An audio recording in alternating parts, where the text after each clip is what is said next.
This week on Got Clutter, Get Organized conversation. Um, if you think you need to make a change, like if you're sitting there saying, I don't like my space for Mm-hmm. whatever reason, I Mm-hmm. need to make a change, or I am renovating this space, I don't know how to start. Sit down and figure out how you want the space to function. What do you want to do in the space? Mm-hmm. Who are you entertaining in the space? Who is using the space? How do you want the space to function with other spaces? Okay. And this is it's really not that hard, but if you just come up with like one of those answers, no matter what you do, what type of aesthetics you add, color, whatever the case is, that's going to be the magic that's going to give you the space that you want.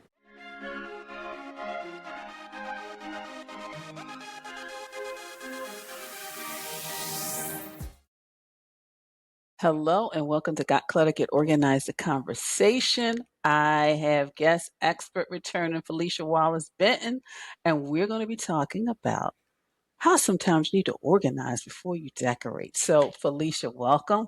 Thank you so much for Thank you joining for us again. having me.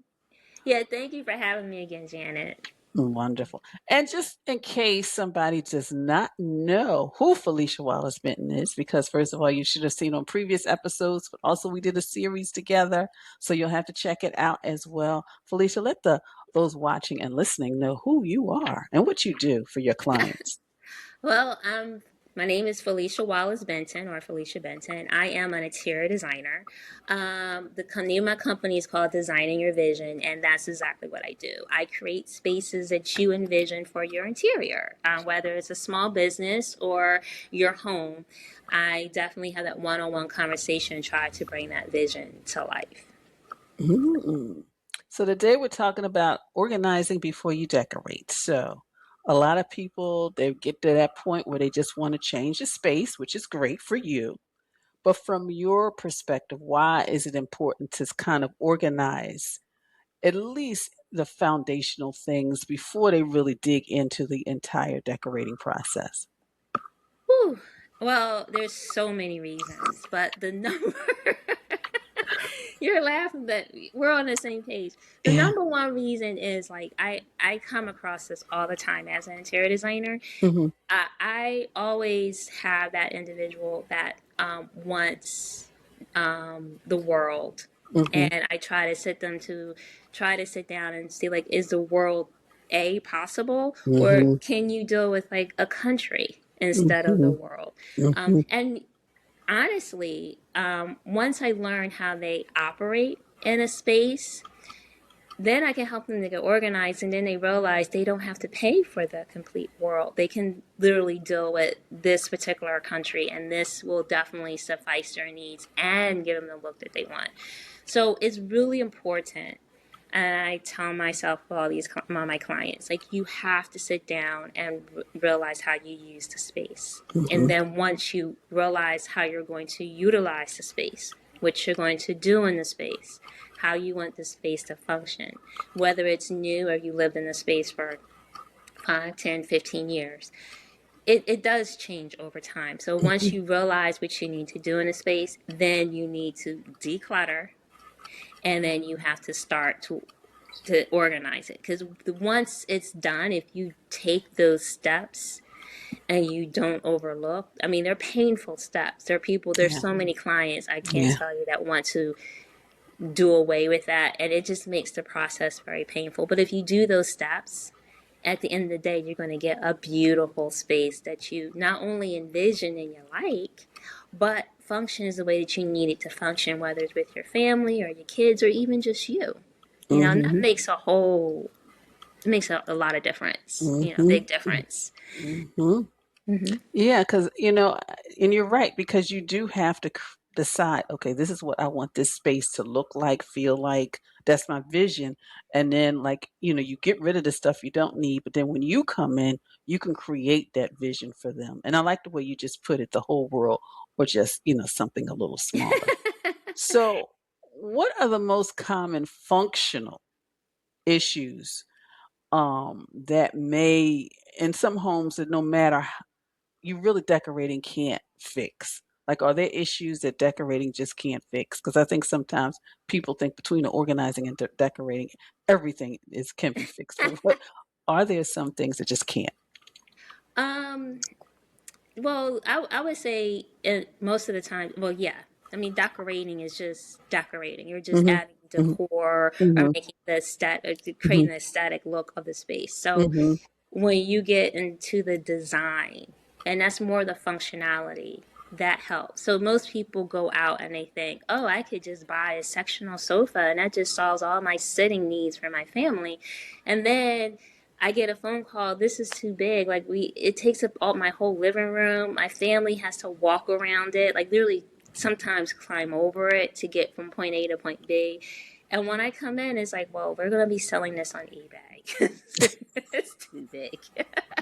Or I come in, I'm like, well, you just have to rearrange the room. Like mhm, the way that mhm, you have right now is not allowing you to function. And that's why I tell people, like, take the time to not only decide what you want to spend, but mhm, also decide how you need it to function. mhm, Do I want to block myself off from the kitchen? Do I want people to come in from the kitchen and to my living room with ease? How do I want the traffic to flow in this space? I mean, it sounds kind of like this is your job, but no, I need to know like how you want this to work, mhm, because then I mhm, can come in and give you ideas and help you to set it up so you're not selling your sofa on eBay and trying to recoup the cost to go out and buy you another sofa. Is There's so many mistakes that you can make, even with a total renovation. I've had clients that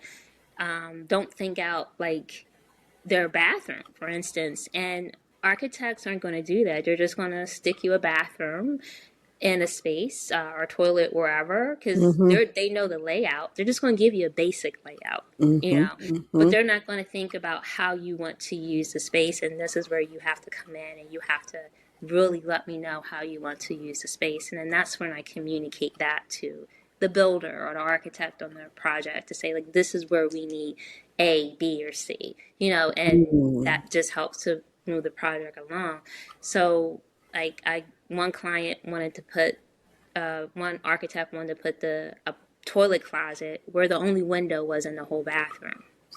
So it's like if you go to use the toilet, you don't have a window no more. You don't have no natural light. So I was like, well, we could easily mhm, transform it around. mhm, So like things like that, you do have to consider, and that's why we get involved. But if you had that conversation with your architect and say, look, I want natural light in my space, or I need this in my space, and this is what I need to function. That prevents something like that from happening or occurring. mm.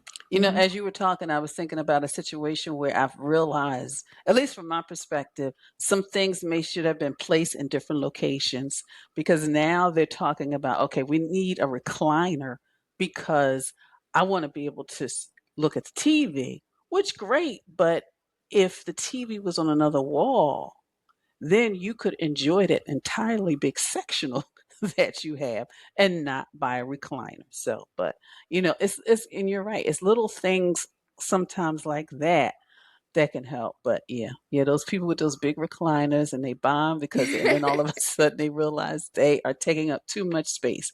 Yeah. So how can someone make an assessment in regards to whether it needs to be a system or maybe a design refresh? Like maybe somebody just needs to come in. You need to come in and just like, we need a better system in here. Or maybe the system, they have a system, but maybe it needs to be tweaked with some design refresh.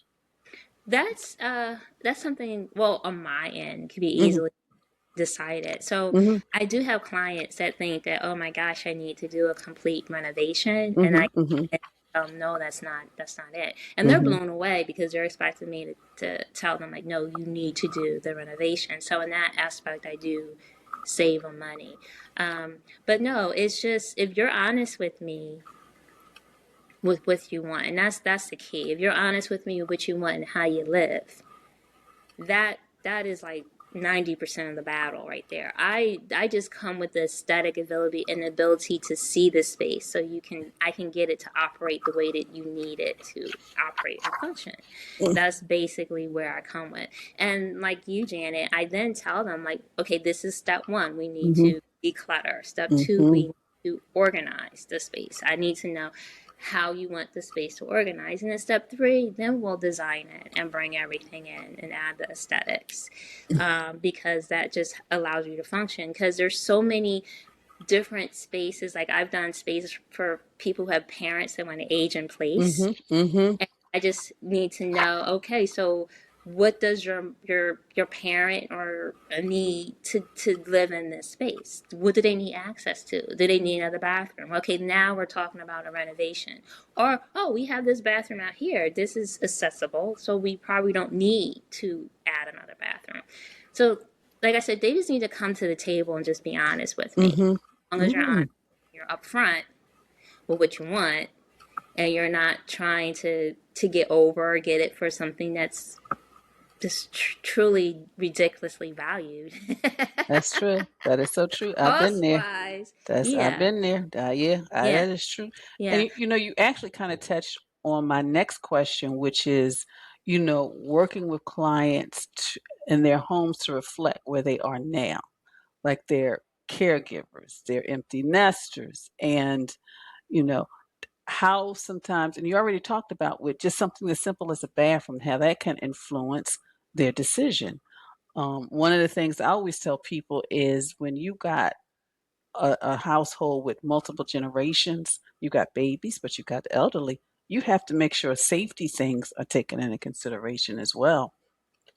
yeah. So, But safety doesn't mean like aesthetic is gone. And I think a lot of people look at it like, oh my gosh, I'm not going to get this gorgeous bathroom and my kids use it and I use it. Like, I have that conversation with them all the time. I'm like, no, aesthetics are there nowadays to and make sure you have this and we can just design it as such.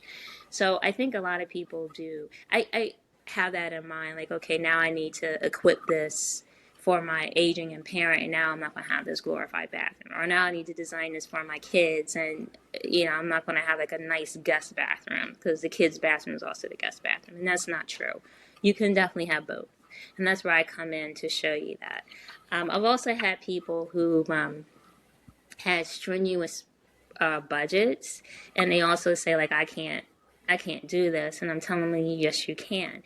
But again, I say this all the time, and I have walked away from clients that you have to be honest with me, because if you're not honest with me and how much you are willing yeah. to spend, Mm, and also in what you want, I cannot provide it. And especially in how it functions, because I can give you as much beauty and aesthetic. mm-hmm. But I'm Mm-hmm. telling you, the place, if it doesn't function the way you need it to function, you're not going to like it. It's not Mm-hmm. going to be a well designed room.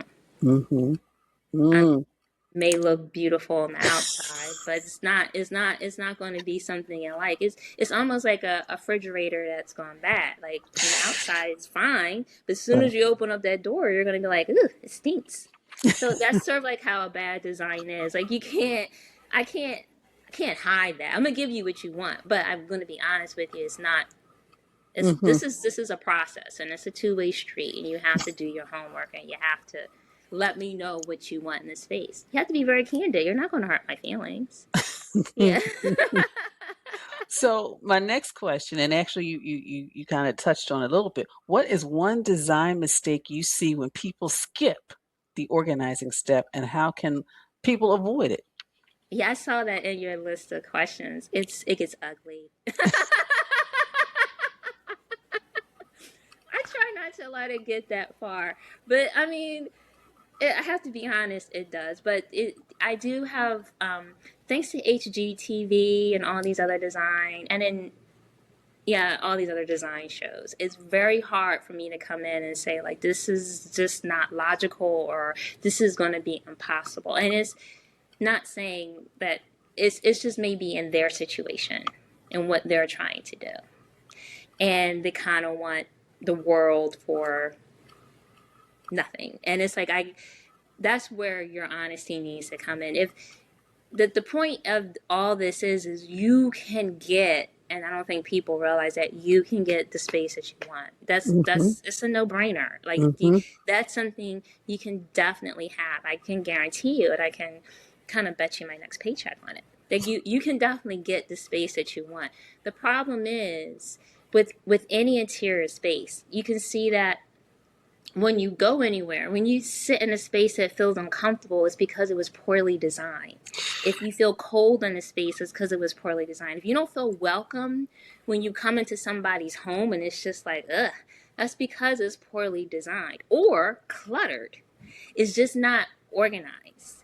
So, what I try to do is come in and give you what you want but help you to function in that space. So whenever somebody just drops by and visits you with two small kids, you're like, this is okay because thanks to Felicia, I can put this here and that here really Mm-hmm. fast in 5 minutes. And now I have a nice place to have a cup of tea Mm-hmm. with so and so who just decided to drop by 2 minutes ago. Mm-hmm. Mm-hmm. It's just, I try to make that clear. And that's why most people get it. Most of my clients get it. But you always have that one that tries to do it their way, and it never works out. And that's a good point. That's a good point. When you do have those unexpected guests, you don't panic because, from my perspective, the panic sits in, and then you start throwing things in the closet and in the drawer, which that's Or how up the under the drunk. sofa, or up Yeah, under the yeah, bed. yeah, and that's how those spaces, specifically that junk drawer. I know what happens to those junk drawers. You see the stuff on your counter. You take your arm, and you just kind of put everything in the drawer. I know the secrets. So yeah, and yeah, and that was good. That's good. You want to be able to, like you said, I'm going to put this here, and now I'm ready. Because they'll say, "Well, I'm around the corner." You don't have time to do anything when people tell you they're around the corner. And most of the time I get, it's my in-laws. Hmm. Hmm. Yeah, because they want to And see they're the popping in. yeah, because they want to see the kids. Yeah. Yeah, that's Yeah. yeah. Last minute notice. I'm supposed to have everything together and I don't. Yeah. So, for somebody watching or listening, and they wanted to just start today, what is one simple either organizing or layout shift that could improve the way a room function? I mean, really, oh, you say it, Felicia, because I know what's in my mind. Oh my goodness, but you're the guest and you're the interior designer. Like, what's one thing? Like, if somebody's like, oh wow, what's one shift? Just one little shift that maybe can take One little them. shift.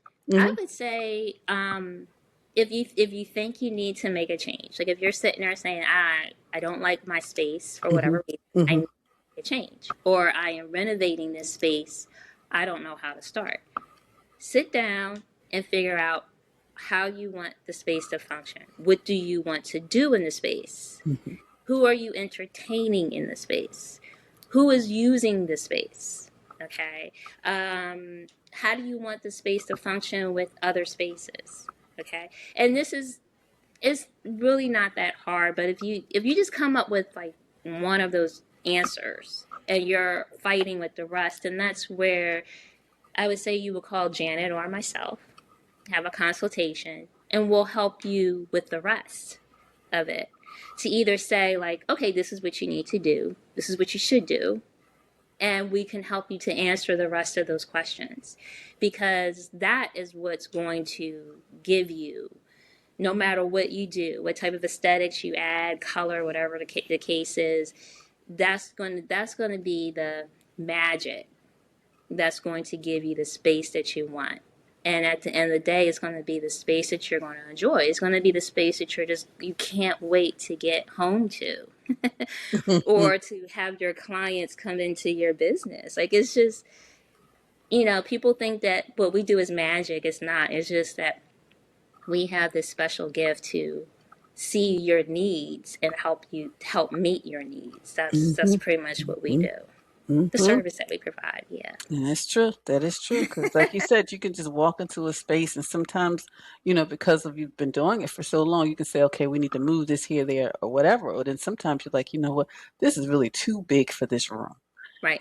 So yeah, and that is so true. That is so Yeah. true. Well, Felicia, well, as you know, I could talk to you forever. So, how can listeners and those watching, can they connect with you? You can definitely follow me on social media. I'm out there designing your vision on Facebook, designing your vision 4 on Instagram. You can also follow me on LinkedIn under Felicia Benton or Designing Your Vision. And I do have a YouTube channel, Designing Your Vision. And then, of course, definitely email, which I know Janet's gonna post after. So, Hmm. yeah. And of course, as I always do, I will have all the ways you can connect with Felicia on the show page. And of course, I would definitely suggest that you connect with her on YouTube if you are not already subscribed to her channel. Well, Felicia, thank you so much once again for your time. It is always greatly appreciated. I enjoy our conversations. Thanks, Janet. I do too. They're fun. So, what did you think about my conversation with Felicia Benton as we talked about spaces, as we talked about getting organized before you consider decorating? But also, if you're in a space where you feel like, you know what, I want to refresh, I want to decorate, you know, one of the things Felicia said, which is one of the things I always say, is what do you want that space to look like? What is your vision for that space? Because once you do that, then you can really begin to create the space not only for you, but also your family. So leave your comments below. But again, make sure you check out all of Felicia's links. But also, if you aren't subscribed to this channel, please do so. And make sure you're following me on social media. So until next time, I want you to have a clutter free day as well as an organized week. Take care.